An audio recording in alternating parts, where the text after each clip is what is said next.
코로나에 걸려도 집에서 치료받는 방안 관련해서 정부가 오늘 더 자세한 내용을 내놨습니다. 증상이 가벼운 만 70세 미만 확진자가 대상인데 상황에 따라서 못할 수도 있고 한다고 해도 지켜야 할 게 많습니다. 취재 기자와 한 걸음 더 들어가 보겠습니다. 유한울 기자, 증상이 가벼운 만 70세 미만의 확진자여도 다 되는 게 아니라는 거죠? 네, 정부가 내세운 조건은 3가지입니다. 직접 들어보겠습니다. 본인이 신청을 해야 되고 또 의료진이 판단을 해야 되고 또 하나는 그 재택 치료에 가능한 거주 환경이 돼야 된다는 말씀을 드리겠습니다. 네, 이러한 조건들 때문에 고시원이나 쉐어하우스처럼 감염에 취약한 곳은 안 됩니다. 또 의사소통을 무리 없이 할 수 있어야 하고요. 휴대전화 앱도 잘 쓸 수 있어야 합니다. 70세 이상도 백신을 모두 맞았고 돌봐줄 보호자가 있으면 예외적으로 허용하기로 했습니다. 네, 그럼 이렇게 해서 대상자가 되면 그 뒤에는 관리를 어떻게 합니까? 네, 일단 하루에 2번 체온과 산소 포화도를 재서 건강관리 앱에 입력해야 합니다. 체온계와 측정기는 지자체에서 나눠줍니다. 휴대전화에 설치한 안전보호 앱으로는 지정된 장소를 벗어났는지 파악됩니다. 이걸 어기면 안심밴드라는 걸 손목에 차야 합니다. 그러고도 장소를 벗어나면 고발되거나 별도의 시설로 가야 합니다. 네, 그럼 집에서 같이 사는 가족들은 어떻게 합니까? 네, 가족들도 백신 접종 여부와 상관없이 함께 격리해야 합니다. 그래서 집 밖에 나갈 수 없고요. 부모가 재택 치료를 한다면 학생은 학교에 갈 수 없습니다. 배달 음식이나 택배는 문 앞에 놓고 가도록 해서 받아볼 수 있습니다. 재택 치료자와 화장실, 주방은 따로 쓰는 걸 권고했는데요. 불가능하다면 쓸 때마다 소독제로 소독해야 합니다. 네, 그리고 이제 이게 좀 가장 중요한 부분일 텐데 재택 치료를 하다가 갑자기 아프거나 응급 상황이 생겼을 때 이럴 때는 어떻게 합니까? 네, 그럴 경우에는 전화나 화상으로 보건소에서 정해준 의료기관을 통해 진료를 받고 처방도 받을 수 있습니다. 지자체 담당 직원이 약을 받아서 직접 가져다 줍니다.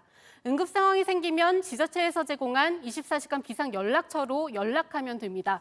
정부는 연락을 받은 뒤 곧바로 환자를 병원으로 옮길 수 있는 체계를 준비하고 있다고 밝혔습니다. 네, 그리고 끝으로 격리 기간은 얼마 동안이고 또 뭐 폐기물 같은 거는 어떻게 버려야 하는지도 좀 설명을 해주실까요? 네, 먼저 재택 치료자부터 좀 설명을 드리면요. 증상이 없을 경우에는 확진된 뒤 10일 후, 또 증상이 있을 경우에는 증상이 나타난 지 10일 후 격리에서 해제됩니다.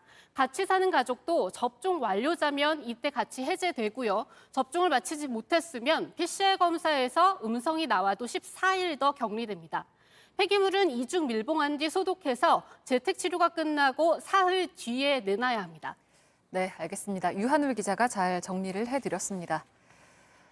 재택 치료가 성공을 하려면 환자가 어디에 살든 같은 수준의 관리를 받는 게 중요할 겁니다. 그런데 저희 취재진이 확인을 해보니 같은 서울 안에서도 지역별로 상황이 달랐습니다.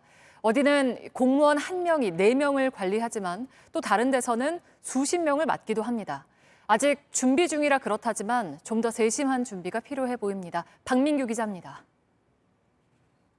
정부는 재택치료안을 발표하면서 환자 관리가 가장 중요하다고 했습니다. 그러면서 강조한 건 지자체의 책임입니다. 무엇보다도 촘촘한 환자 관리가 중요합니다. 각 지자체별로 우리 지역 주민은 우리 스스로 지켜낸다 하는 각오로 재택치료 추진에 임해 주실 것을. 현재 재택치료 환자 3,328명 가운데 97%가 수도권에 있습니다. 그중 3분의 2가 서울 환자입니다. 그래서 실제로 그런 준비가 돼 있는지 서울의 25개 자치구를 확인해 봤습니다. 서울 한 자치구의 계획을 보면 재택치료팀을 10명씩 2개 반으로 만듭니다. 환자 수가 40명을 넘으면 인원을 늘리기로 했습니다. 계산해 보면 팀원 1명이 환자 4명씩 관리하는 셈입니다. 사실상 1:1 관리가 가능한 경우도 있습니다. 하지만 직원 1명이 20명 넘는 환자를 맡아야 하기도 합니다. 지역에 따라 재택치료의 질이 달라질 수 있는 겁니다. 이런 우려에 정부는 인력 기준을 마련하고 있다고 설명했습니다. 환자 100명당 간호사 최소 3인에서 5인, 그리고 의사는 최소 1인에서 2인 정도를 제시를 하고 있습니다. 재택치료는 위드 코로나 성공의 기본 조건입니다. 충분한 준비가 필요한 이유입니다. 무작정 재택치료 환자 수만 늘리면 관리 체계가 따라가기 어려울 수도 있습니다. 각 지역에서 기초지자체 관리의료기관이 바로 실행하기에는 아직 좀 준비가 부족하고요. 잘 안착하지 못할까 좀 염려하고 있습니다. 정부도 지역별 의료기관 수와 인원, 확진자 수 등을 보며 실행해 나가겠다고 했습니다. 재택치료는 시작됐지만 풀어야 할 숙제는 아직 많은 겁니다. JTBC 박민규입니다. 네, 잠시 뒤 저녁 8시부터는 임신부들 백신 예약이 시작됩니다. 혹시나 태아한테 영향이 있지 않을까 이것저것 더 걱정되는 게 많을 텐데요. 김민 기자가 하나씩 알아봤습니다. A씨는 임신 26주 차입니다. 백신 접종을 예약할 수 있다는 얘기를 들었지만 주저하고 있습니다. 부작용에 대해서 걱정을 하시는 것 같더라고요. 태아에게 영향을 주지 않을지가 제일 큰 걱정입니다.